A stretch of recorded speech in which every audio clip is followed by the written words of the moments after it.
The missing posters clung to the diner's corkboard like damp leaves, edges curling, eyes fading. Faces stared out with the same frozen plea, as if each person had learned the secret at the same moment and been interrupted mid-breath. Rowan Mercer traced a thumb over one photo while the coffee cooled between her palms. 6 months, 5 disappearances, all within 20 miles of the same ridge. No ransom notes. No bodies. Just gaps where people used to be. Caves, Theo said, tapping the map spread across the table. He was grinning the way he always did when danger felt like a puzzle. It's always caves. You say that like it's comforting, Mara replied. She adjusted her glasses, smearing a fingerprint into a crescent. Caves don't just make people vanish. People do, Jack said, voice low. He'd been quiet since they arrived, eyes on the door, shoulders tight. Or animals. Lena leaned in, excitement brightening her face. Or something old enough that it doesn't care what we call it. She said it lightly, but the air seemed to thin anyway. Ben snorted. Please. Missing hikers, off-trail, winter storms. The sheriff's been saying it for weeks. Rowan looked at each of them, Theo's confidence, Mara's caution, Jax's unease, Lena's hunger for the unknown, Ben's stubborn rationality. And Noah, silent at the end of the booth, sketching the cave system from memory on a napkin. He'd grown up here. He knew the ridge like a second language. They don't disappear in winter, Noah said, not looking up. They disappear in late summer, when the water drops and the lower passages open. The napkin showed a mouth of limestone, then a branching throat, then a maze of veins. One passage was circled hard enough to tear the paper. Rowan swallowed. She'd led the group into worse places, abandoned hospitals, flooded basements, wildfire zones. But something about the ridge felt like being watched by the ground itself. We go in daylight, she said. We log our route. We don't split up. Theo raised his hands. Scout's honor.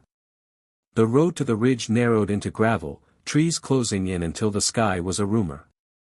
They parked where the forest dropped away into a limestone scar, the cave mouth yawning, rimmed with ferns like green teeth. Cold breathed out, a steady exhale that smelled of wet stone and iron. Ben checked the gear twice. Helmets. Ropes. Lights. Cameras. Mara tucked a recorder into her vest, whispering the date and time. Jax tested his headlamp again and again, thumb twitching. Lena crouched, palm pressed to the rock. It hums, she said. No it doesn't, Ben replied. Not sound, she said. Pressure. Noah led them in. The light thinned to cones, shadows thickening between steps. Water dripped with a metronome patience. The cave swallowed the daylight behind them, sealing the entrance with darkness that felt intentional. They moved through chambers that breathed, tightening, widening. Until the walls bore marks that weren't water's work. Scratches crossed scratches, deep and parallel, as if something had been counting. Theo photographed them, flash bleaching the stone. Bare. Ben offered. Too even, Mara said. Too deliberate.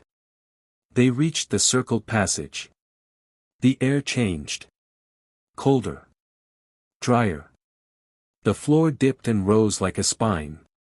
Noah hesitated. This section's older, he said. Unmapped. Rowan nodded. 5 minutes in. 5 out. Something clicked behind them. They froze.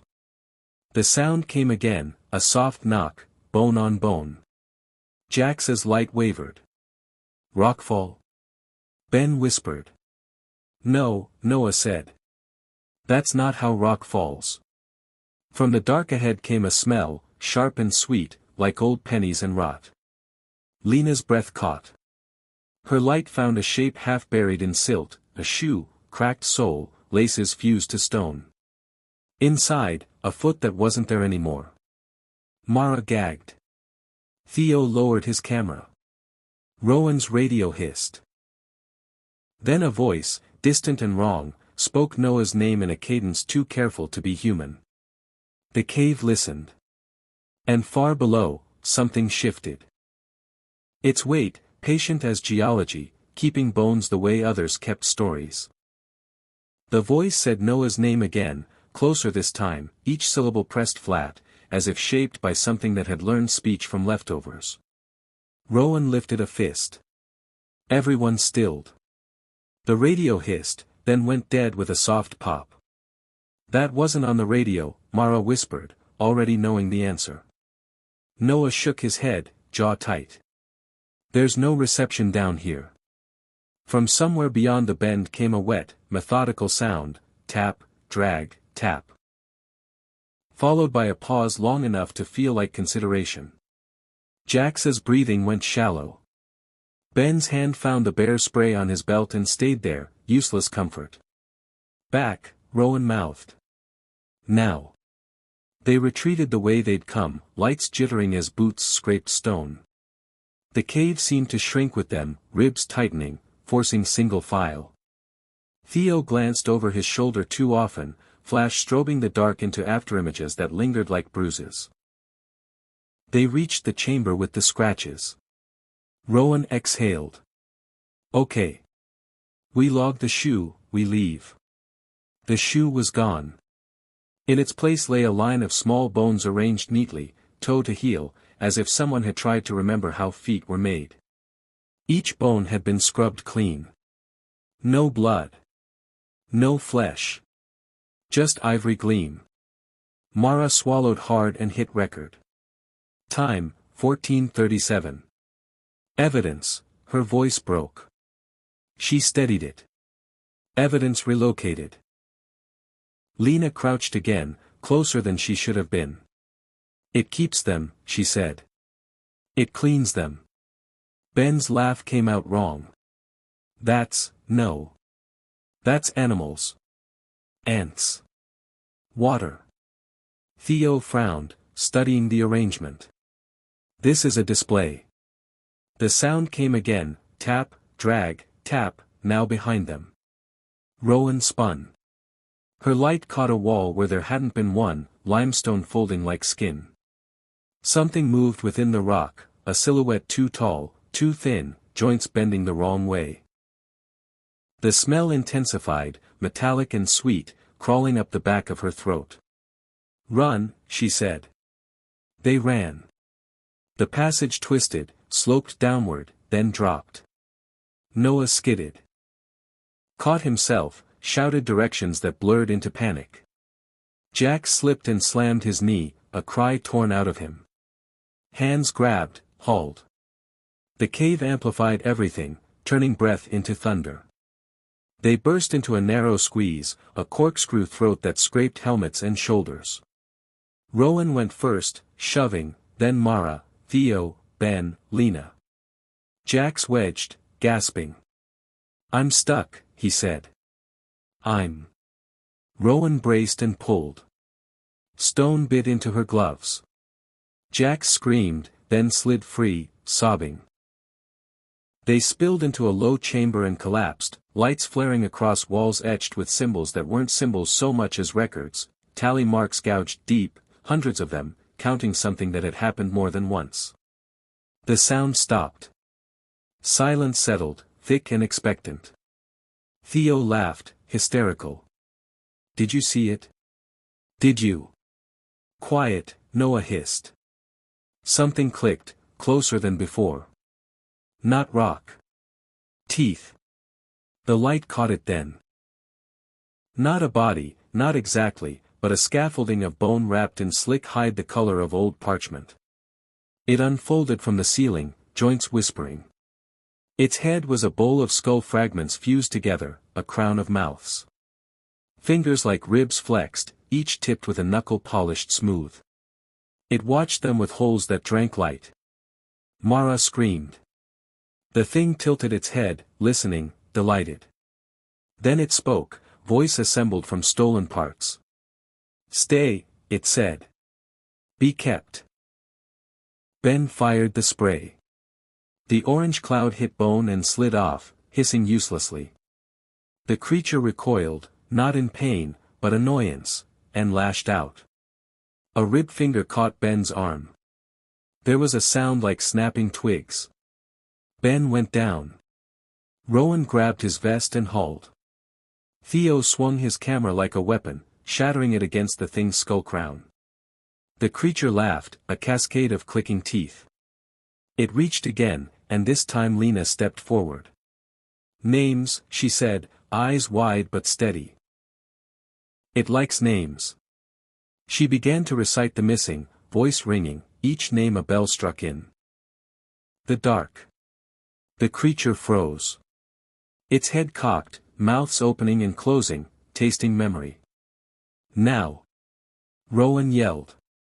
They dragged Ben, bleeding and screaming, back into the squeeze. The creature lunged, but the passage rejected it, stone grinding against bone. Teeth scraped limestone, sparks flashing. Its voice chased them, intimate and promising. "I will keep you," it said. "I keep what breaks." They didn't stop until the daylight was a myth behind layers of stone and fear. When they finally did, Ben was shaking, arm twisted wrong. Mara wrapped it, hands slick with blood. Theo stared at his broken camera.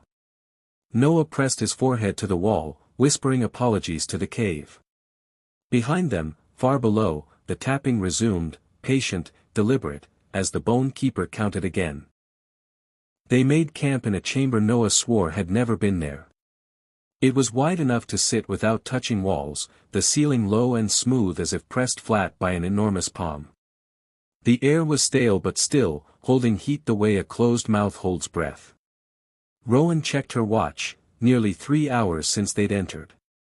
It felt like days. Ben lay on his side, jaw clenched around a strip of cloth. His forearm bent at an angle that belonged to other people. Mara worked carefully, splinting with spare tent poles and tape, her movements precise despite the tremor in her hands. Jax held the light steady, eyes glassy, knees swelling under torn fabric. "We can't move him fast," Mara said. "We try, we risk internal bleeding." Theo wiped sweat from his face, leaving a streak of limestone dust. "Staying doesn't feel like a great option either." Lena sat apart, knees hugged to her chest, staring into a dark corner as if waiting for it to blink. Noah paced, counting steps that never seemed to add up the same way twice. "This chamber," he said finally, voice low. "It's not on any map. Not old surveys, not Spelunker's logs. It shouldn't exist." Rowan followed his gaze. The walls bore marks, not scratches like before, but impressions, as if bodies had pressed into the stone and been absorbed. Faces, half-formed. Hands with too many fingers. Spines that melted into rock. "Maybe it's collapse," Ben muttered through pain. "Pressure shapes." "No," Lena said softly. "It remembers." The lights flickered. From deeper in the cave came the tap, drag, tap. Farther now. Circling. Rowan forced herself to breathe. "We rest 10 minutes. Then we move. Slow." Theo raised his hand.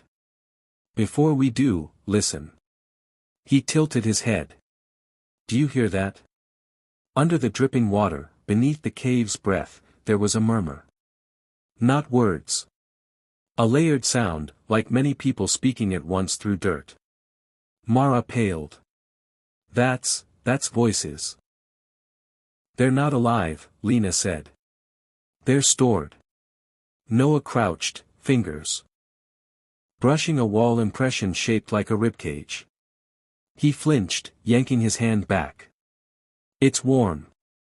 The murmur swelled, resolving into fragments. "Tell my sister, I slipped," it said my name. Theo backed away until his shoulders hit stone. "Those are the missing." The lights died. Darkness slammed down, total and absolute. Someone cursed. Ben cried out as the chamber filled with the sound of breathing, too many breaths, overlapping, echoing from the walls themselves. Rowan snapped her headlamp back on. The chamber had changed.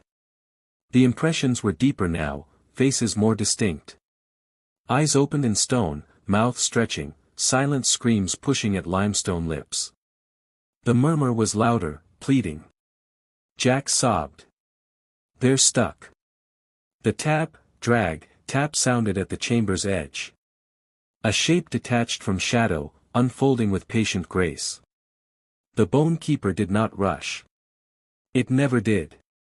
It leaned against the wall, and the wall leaned back, eager. I keep what is left, it said. You break beautifully. Mara stood, recorder shaking in her hand. Why bones? The creature considered this, skull mouths clicking. Names rot.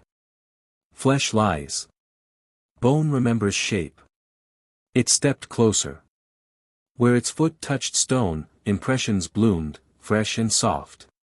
Theo lifted a flare and struck it. Red light flooded the chamber, painting the creature in wet color. It recoiled, hissing, but did not retreat. Light hurts it, Theo said, hope cracking his voice. No, Noah said. It just doesn't like being seen. The creature reached toward Ben, ribbed fingers trembling with anticipation. Rowan stepped between them, flare raised. You want bones, she said. Take mine last. The Bone Keeper's heads tilted, mouth smiling. Leader, it said, tasting the word. Yes.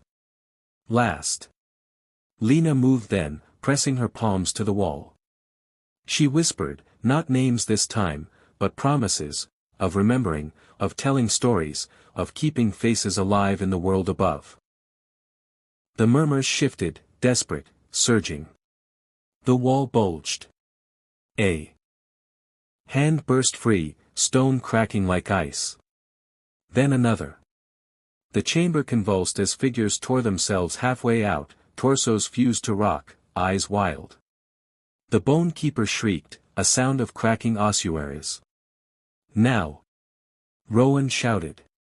They moved, dragging Ben, flares blazing. The cave fought them, narrowing, twisting, but the light forced a path.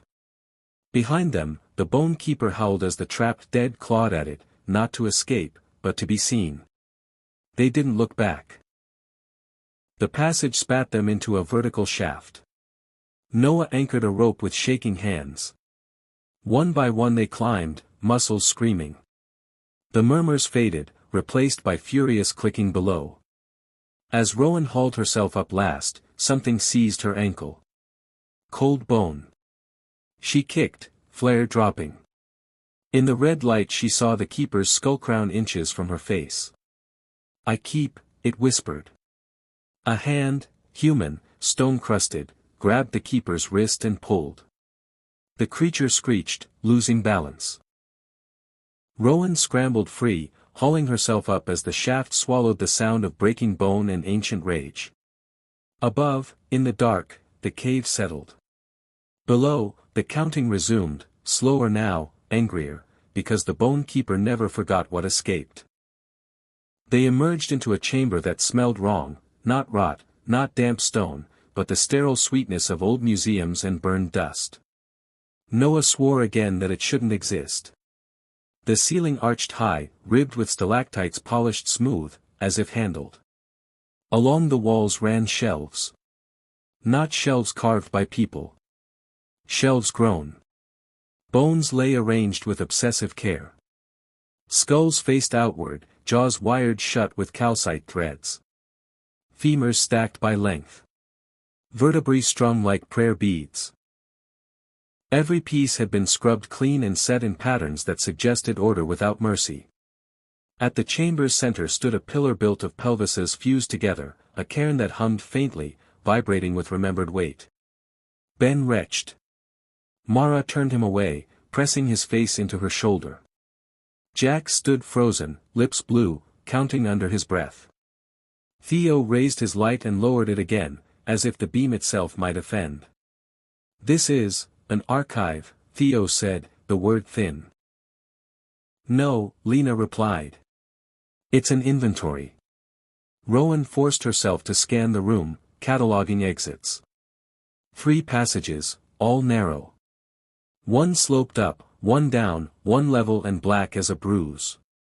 The tapping was distant now, but present, like a metronome set by a patient god. Noah moved closer to the shelves. There are markings. He pointed. Each skull bore a small incision behind the ear, neat as a signature. Tiny grooves etched into bone-formed symbols, variations on the tally marks they'd seen earlier. Dates? Mara asked. Order, Noah said. Sequence. Theo's voice cracked. It keeps track. A whisper brushed Rowan's ear. She flinched, spinning, but there was only a skull smiling at her from the shelf. Then the whisper came again, closer, intimate. Rowan. She clamped her jaw shut. Don't listen, she said. It uses. The whisper changed voices, cycling through tones she recognized, Ben's laugh. Mara's careful cadence. Theo's bravado. Noah's quiet certainty. Each name spoken perfectly, lovingly. It learned us, Jax said. It learned us already. The ground shuddered. Dust fell like fine snow. From the downsloping passage came a scraping chorus, a sound of many bones shifting at once. The inventory stirred. Skulls turned. Jaws cracked open, calcite threads snapping like sutures. Teeth chattered, forming words without lungs. Kept, they said. Kept.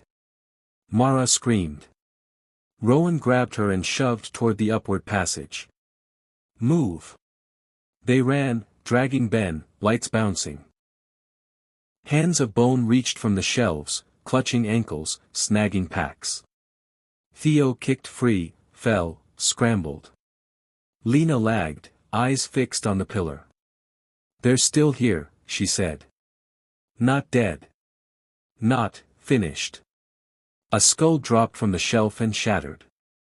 The chamber answered with a wail, pressure pounding eardrums. From the black passage, the Bone Keeper emerged, changed. Its scaffolding was denser now, reinforced with new pieces. It wore a crown of spines. Where it stepped, bones skittered into place, eager. You broke the archive, it said, voice layered with 100 stolen throats. You unmade my order.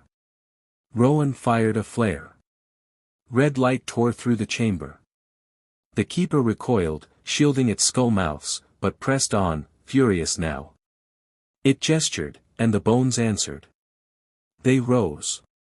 Femurs rolled and assembled into legs. Ribs interlocked into torsos. Skulls snapped onto necks. Not people, never people. But approximations, wrong and shuddering. An army of attempts lurched forward, driven by memory without mercy. Theo grabbed a fallen skull and hurled it into the pillar. The structure cracked. A shockwave rippled outward. The assembled things faltered, collapsing into heaps. The Bone Keeper screamed, a sound like a tomb collapsing. It lunged, rib fingers slashing. Rowan blocked with her forearm, pain flared white-hot as bone scraped bone. She struck back with the flare, jamming it into a skull mouth. The creature reeled, shrieking. Up. Noah shouted. The upward passage, now. They scrambled into the slope. Crawling on hands and knees. The passage narrowed, squeezing breath, scraping skin. Behind them, the keeper pursued, slower here, furious clicks echoing. Ben cried out as his splint snagged. Mara turned back, eyes wild, and cut the tape with shaking hands. We'll fix it, she whispered, hauling him forward. The passage opened abruptly into a vertical shaft lined with ladders, old, rusted, human-made. A gift. Or a test. Rowan didn't think. She shoved Ben onto the ladder, then Mara, Jax, Theo, Lena. Noah climbed last. Rowan followed, lungs burning. Halfway up, the ladder shuddered. Below, the Bone Keeper clung to the rungs, weight-bending metal, skull mouth snapping inches from Rowan's boots. "I keep what is dropped," it said. "What you leave becomes mine." Theo above screamed as the ladder tore free from the wall. Rowan leapt, grabbing Noah's ankle. Hands hauled. Metal shrieked. The ladder fell, taking the Keeper with it. The shaft swallowed its rage. They collapsed at the top, gasping. The passage sealed behind them with a sound like stone settling into a decision. For a moment there was only breath. Then the whisper came again, softer, amused. "I inventory escapes," the cave said. "I count returns." Far below, something began to rebuild. The ladder shaft ended in a corridor that smelled of old rain and copper. It slanted upward at a forgiving angle, a mercy that felt suspicious. Rowan lay on her back, staring at the ceiling until the stars she saw stopped rearranging themselves into skulls. "Everyone breathe," Mara said, voice firm through the tremor. She checked Ben again, tightening the splint, whispering reassurances she didn't believe. "Shock's coming. Keep him talking." Ben's teeth chattered. I remember a shelf," he said. "Third from the left. There was a skull with a chip like Texas. That was me. That was going to be me." Theo wiped his face with shaking hands. "Don't say that." "I saw it," Ben insisted. "It knew." Lena sat cross-legged, palms up, eyes closed. "It doesn't know the future," she said. "It rehearses it." Noah leaned against the wall, counting breaths. "This corridor, this is the old exit. Collapsed decades ago. Or it should be." "Should is doing a lot of work today," Rowan said, forcing herself up. Her forearm throbbed where bone had scraped bone, she didn't look at it. "We keep moving." They did, boots scuffing, light steadying. The corridor widened into a long gallery whose walls were etched with silhouettes, people walking, running, crawling, each one carved over another, a palimpsest of attempts. Some silhouettes ended abruptly, as if erased mid-step. Jack stopped. "Why are there so many?" "Because leaving is hard," Lena said. "And because it practices." The tapping returned, distant but unmistakable. Tap, drag, tap. Closer than it should have been. Theo glanced back. "It fell. We saw it fall." "It never falls," Noah said. "It descends." The gallery bent sharply, then opened into a cavern lit by a pale glow. At its center lay a pool so still it reflected their lights like a mirror. The glow came from the water itself, a soft bioluminescence that painted their faces corpse blue. Mara swore softly. "That's not natural." Lena approached the edge. "Memory does this sometimes," she said. "When it sits long enough." Ben groaned. "Please don't touch it." Lena knelt anyway, peering into the water. The surface rippled, not from her movement, but from beneath. Faces drifted up, half-formed, eyes opening like lanterns. Rowan grabbed Lena's shoulder. "Back." The water spoke. Not aloud, inside. Images flooded Rowan's mind, the diner corkboard, the road narrowing, the cave mouth breathing. But then new images layered over the old, Theo alone, running. Mara calling into a dark that answered, Noah kneeling at a shelf, carving his own tally mark, Ben's arm clean and white, set on a shelf. Rowan staggered back, gagging. "Don't look," she choked. "It shows you how you leave." The tapping echoed around the cavern now, surrounding them. From the far side, the Bone Keeper emerged, rebuilt again, sleeker, reinforced with ladder rungs twisted into ribs. It moved faster here, confident. I keep exits, it said. I shape them. The pool surged. Shapes rose from the water, figures made of reflection and bone, wrong and shimmering. They stepped onto the stone, dripping light. Theo grabbed a flare, struck it. The red light cut through the blue, scattering reflections.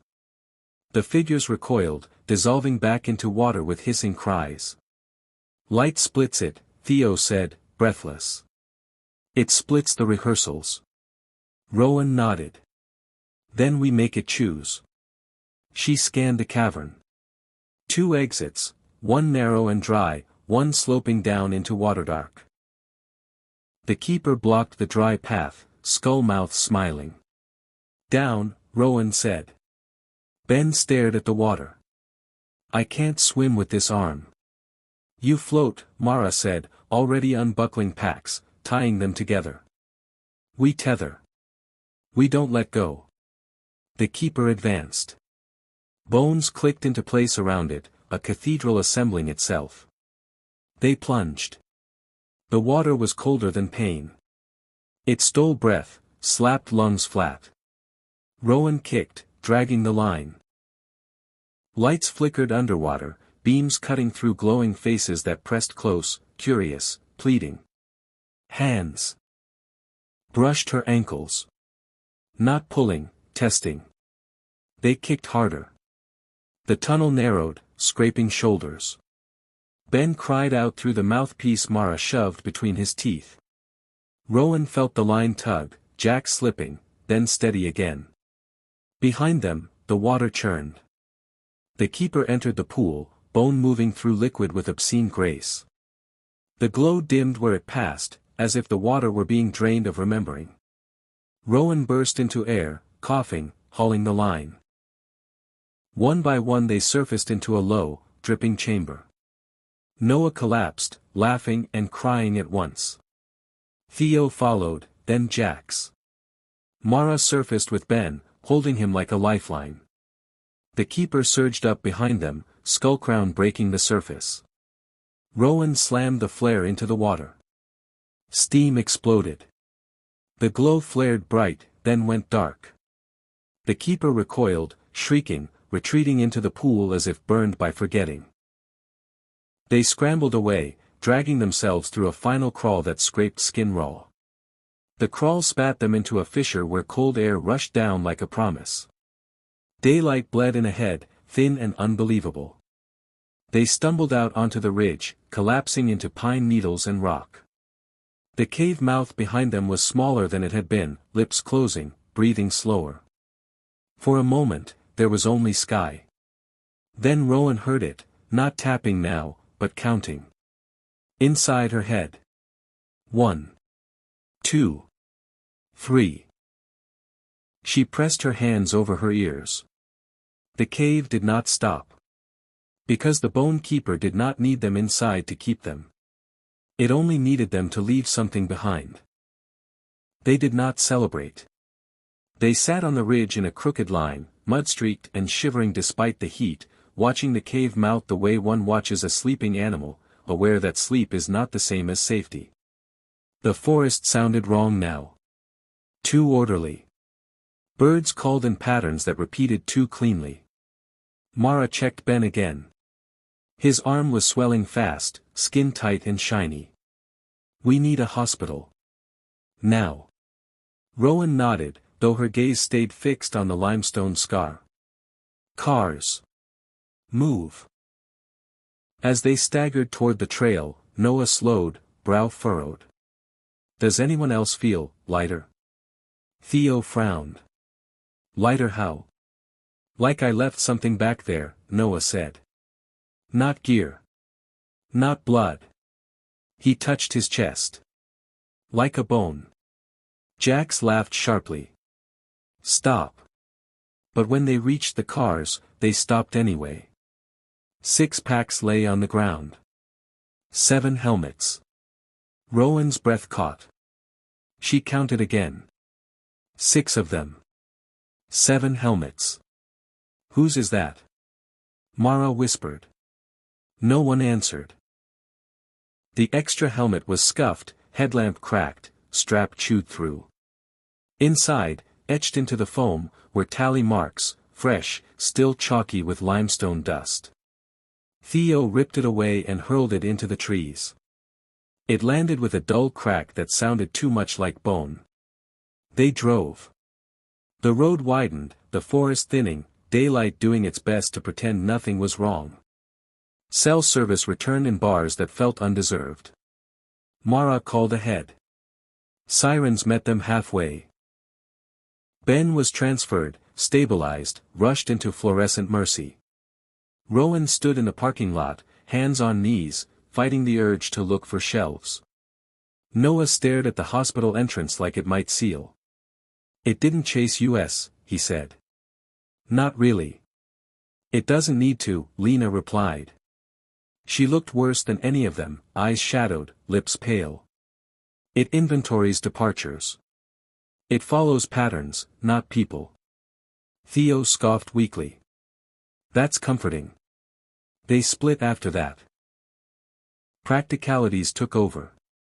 Statements to police that omitted the impossible. Gear surrendered, photos lost with Theo's shattered camera. By dusk, they were alone again, each in a separate box of light. Rowan showered until her skin burned. When she closed her eyes, she saw shelves.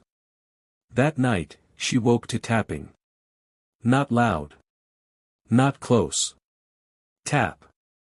Drag. Tap. Her apartment was silent, the city a distant hum. She held her breath. The sound came again, from inside the walls. From the pipes. From the long bones of the building settling. She laughed, shaky. "Stress," she whispered. Her phone buzzed. A text from Noah, "Are you awake?" Another from Theo, "Tell me you hear it too." Rowan typed with stiff fingers. "Hear what?" 3 dots appeared. Vanished. Reappeared. Counting, Theo wrote. Rowan's bedroom light flickered. In the hospital, Ben dreamed of shelves. He woke screaming as a nurse adjusted his cast. "Don't put it there," he begged. "Please don't line it up." Mara drove home at dawn, exhaustion blurring the road. At a red light, she glanced at the passenger seat and flinched. A recorder lay there, her recorder. She was certain she'd left it with the police. It was on. She pressed play. Her own voice filled the car, calm and precise. "Inventory, chamber 4. Sequence intact." She pulled over and vomited. Jax went to his apartment and found his knee didn't hurt anymore. The swelling was gone. The bruise had faded to a faint chalky outline in the shape of a hand with too many fingers. Lena did not go home. She returned to the ridge. By the time Rowan's phone rang again, the sun was up and the world had decided to behave. The caller ID read unknown. She answered. "Rowan," Lena said, voice distant, echoing. "It's learning distance." "Where are you?" Rowan demanded, already grabbing her keys. "At the edge," Lena said. "It's not angry anymore. It's curious." A soft clicking sounded on the line, like teeth being counted. "Lena," Rowan said. "Get away from there." "I think it already did," Lena replied. "I can feel it organizing." The call dropped. Rowan drove too fast. Sirens wailed behind her and fell away. When she reached the ridge, the cave mouth was open wider than before, breathing deep. Lena stood at the edge, unmoving. Rowan ran, slipping on gravel. "Lena." Lena turned. She smiled, calm and terrible. "It doesn't want me," she said. "I want it." Before Rowan could reach her, Lena stepped backward. The cave closed. The forest exhaled. Rowan fell to her knees, screaming Lena's name into a world that had already filed it away. That night, across town, across state lines, across hospitals and apartments, and cars pulled over on dark roads. 6 people heard tapping. Tap. Drag. Tap. And inside the cave, the Bone Keeper etched a new tally. Not on stone, but on the shape of leaving itself. The search for Lena lasted 3 days and ended the way all searches in that place did, with polite hands on shoulders and eyes that slid away from the cave. No body. No evidence. Just a widening absence that paperwork could not contain. Rowan did not go home. She slept in her car on the ridge, waking to the rhythm that now threaded through everything: tap, drag, tap, sometimes loud enough to feel, sometimes so faint it hid inside her pulse. She stopped answering calls. Stopped eating. She watched the cave mouth breathe and counted with it, because not counting felt worse. On the 4th night, the cave spoke. Not aloud. It never needed to anymore. You left something, it said, not with words but with certainty. Rowan stood. Her legs moved without permission, carrying her closer. The mouth was open just enough now, a careful smile. I know, she said. Her voice sounded old. You took her. She offered, the cave replied. I keep what is given. Rowan laughed, a cracked sound. You don't keep. You erase. The ground shivered, amused. Bone is not erasure, it said. Bone is proof. The air changed. The trees leaned inward. The dark between them thickened, becoming corridors Rowan recognized without ever having walked them. The ridge was remembering her. She stepped forward. Inside, the cave was brighter than before, lit by a pale, steady glow that did not come from water or stone. Shelves stretched into the distance, immaculate. The archive was whole again, improved. And at its center stood Lena. She was intact. Clean. Calm. Her eyes were clear in a way Rowan had never seen. Rowan, Lena said, smiling. You came back. Rowan staggered. Lena. We can leave. Right now. Lena shook her head gently. Leaving is the problem. Behind her, the Bone Keeper unfolded, not threatening now, but vast, its scaffolding elegant, perfected. Its skull crown gleamed, each mouth closed in reverence. You taught me, it said to Rowan. Light. Memory. Distance. I adapt. Rowan looked at the shelves and understood. They were no longer just bones. There were casts now. Impressions. The shapes of people who still lived: Theo's hunched shoulders, Mara's careful hands, Jax's uneven gait, Ben's arm healed too cleanly. Negative spaces, waiting. You're rehearsing us, Rowan whispered. I inventory futures, the keeper replied. You leave pieces everywhere. I collect what you cannot carry. Rowan turned to Lena, desperate. You're not kept. You're part of it. Lena nodded.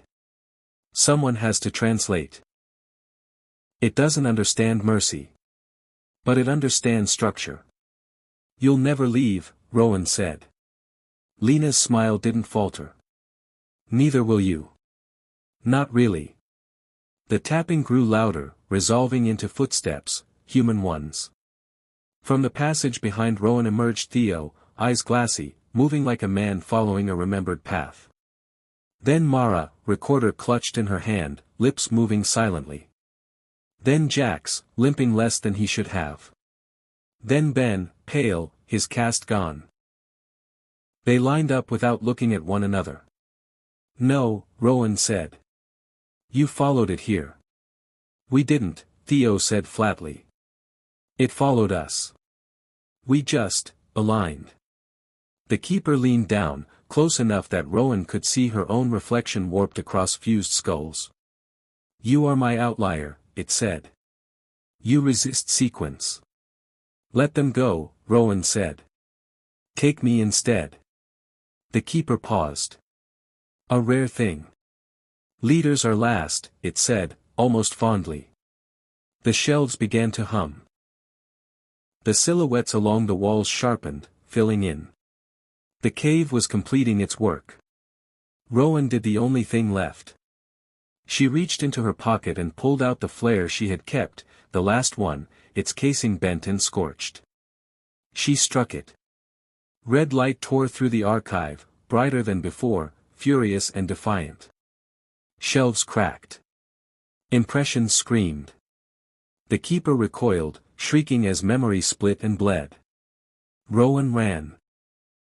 Not toward the exit, but deeper, straight for the pillar of pelvises, the heart of the archive. She jammed the flare into its center. The cave convulsed.